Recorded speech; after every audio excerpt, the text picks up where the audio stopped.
इसकी वजह से आप लोगों से मैं हाथ जोड़कर माफी मांगता हूं कि मुझे माफ कर दे, क्योंकि मैं आपके बुलाने पे नहीं आया। ऐसा नहीं होता है कि आप लोग आदेश करें और मैं ना आऊं, क्योंकि ये मेरा गांव ही बगल का गांव है, तो ये मेरा गांव है, ये मेरा घर है। जैसा संचालक महोदय ने कहा कि ये क्षेत्र के नहीं, ये हमारे गांव के हैं, घर के हैं, तो मैं आपके ही घर का हूं, आपका ही बच्चा हूं। जैसे आप लोगों के बेटे हैं, ऐसे मैं भी एक आपका बेटा हूं। अगर मुझसे कोई गलती हो तो मुझे क्षमा जरूर कर दीजिएगा, कि बच्चा समझकर माफ कर दीजिएगा। क्या आप लोग अपने बच्चों को माफ नहीं करते? ऐसे ही मुझे भी माफ कर दीजिएगा।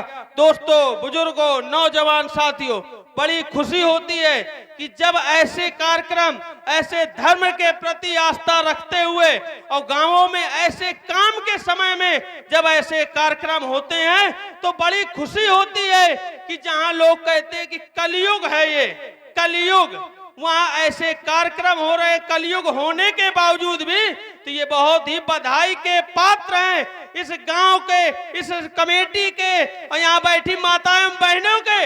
आप लोग बहुत ही ज्यादा धन्यवाद के पात्र हैं कि इतने कटाई के समय में, काम के समय में आप लोग अपना मूल समय निकालकर ऐसी कला का प्रदर्शन करने वालों को हौसला अफजाई करने के लिए आप आए। क्योंकि अगर आप सब लोग यहाँ नहीं होंगे तो ये कार्यक्रम हो ही नहीं पाएगा।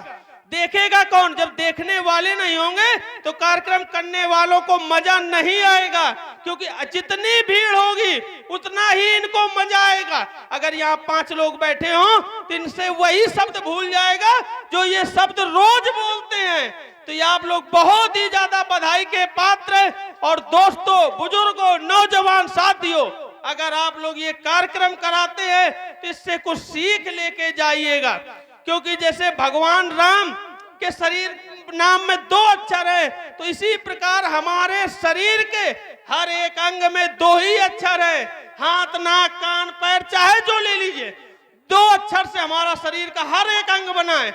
मतलब कण कण में भगवान है और शरीर के हर अंग में भगवान है। पर पहचानने की जरूरत है। इंसान बुरा नहीं होता है, बुरी होती है उसकी सोच। सोच जिस दिन सुधर जाएगी, इंसान अपने आप अच्छा होगा। बच्चा पैदा हुआ, वो क्या बुरा है या अच्छा है? वो कुछ नहीं जानता।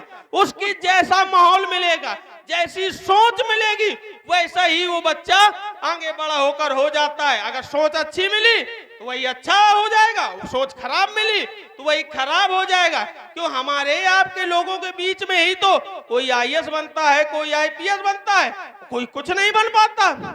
ये किसी किताब में नहीं लिखा है कि किसान का बेटा किसान बनेगा। सिर्फ शिक्षा ही एक ऐसा मात्र साधन है कि जिससे इस संसार का हर मुकाम हासिल किया जा सकता है। ये कहीं नहीं लिखा कि राजा का बेटा ही राजा बनेगा। ये सब राजतंत्र खत्म हो गए, राजा खत्म हो गए, लोकतंत्र है। सोच अच्छी रखिए और एक दृढ़ विश्वास रखिए अपने साथ। इंसान अगर सोच रखता है तो कुछ भी कर सकता है। ऐसा कोई काम नहीं है कि जो ये हो कि वो नहीं कर पाएंगे। सिर्फ आदमी उसमें कमियां निकालना जानता है। क्योंकि जैसे एक उदाहरण के तौर पर मान लीजिए हाई स्कूल की परीक्षा हुई, उसी में कोई बच्चा 600 में 600 लाएगा और कोई बच्चा 300 लाएगा। 300 वाला कहेगा कि पेपर कठिन आया और 600 वाला कहेगा कि पेपर बढ़िया था। क्योंकि सोच कि उनको ये टॉपर है तो टॉपर रहेगा। एक विश्वास रखिए और यहाँ से प्रण लेकर जाइए कि चाहे 2 वक्त खाना ना मिले, 1 वक्त खाना खाकर रहना पड़े, मगर बच्चों को पढ़ाइए। लड़ाई झगड़े में, बेमनुष्यता में कुछ नहीं रखा है। सिर्फ आदमी का विकास रुकेगा जिस दिन लड़ाई झगड़ा होने लगेंगे। उस आदमी का विकास रुक गया, वो विकास नहीं कर सकता, क्योंकि वो सारा दिन लड़ाई झगड़े में ही परेशान रहेगा। लड़ाई झगड़े में कुछ नहीं रखा है। आज हमारी पीढ़ी को देख लीजिए, ज्यादा से ज्यादा 70 वर्ष, ज्यादा से ज्यादा 70 वर्ष, 70 वर्ष में 30 वर्ष सयाने होने में लग गए। शादी हो गई, लड़के बच्चे, जिंदगी ही कहाँ है? तो लड़ने का समय नहीं है। सिर्फ अच्छा भविष्य बनाने के लिए अच्छा प्रण रखिए और यहाँ से संकल्प लेके जाइए। हर साल एक बुराई छोड़ेंगे और देखना एक दिन ऐसा समय आएगा कि आपको खुद अपने ऊपर गर्व होगा कि नहीं सही है, बुराई में कुछ नहीं रखा।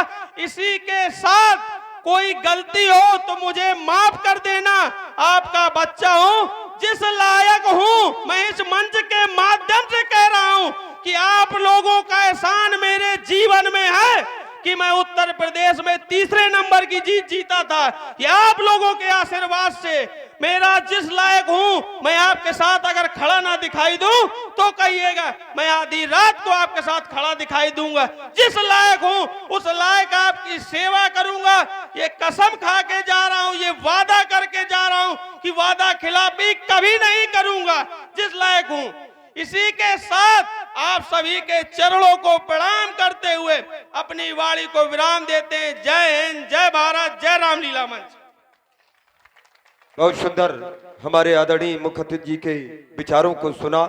और जीवन में त्रुटियां होती हैं, अगर पुत्र से त्रुटियां हो जाए तो उस परिवार के जो मुखिया होते हैं उनका कर्तव्य बनता है उन त्रुटियों को क्षमा करना और त्रुटियों को स्वीकार कर लेना ही भविष्य में कभी भूल ना होना। ये पश्चाताप, इससे बड़ा फिर कोई भूल सुधार का उपाय नहीं है। बड़े सुंदर विचार आपने सुने कि बुराइयां निकालनी चाहिए। मानव यदि देवता ना बन सके, मानव यदि देवता ना बन सके तो व्यास जी कोई कम नहीं, और मानव यदि मानव ही बना रहे तो वो किसी देवता से कम नहीं। तो हृदय से साधुवाद है, बड़ा अमूल्य समय निकाला। लीजिए अब यहाँ से दूसरी श्रृंगार रस की सखी के रूप में अपनी प्रस्तुत देने के लिए प्रस्तुत हो रही है मिस पूजा जी, जो जनपद बांदा से पधारी हुई है। और पूजा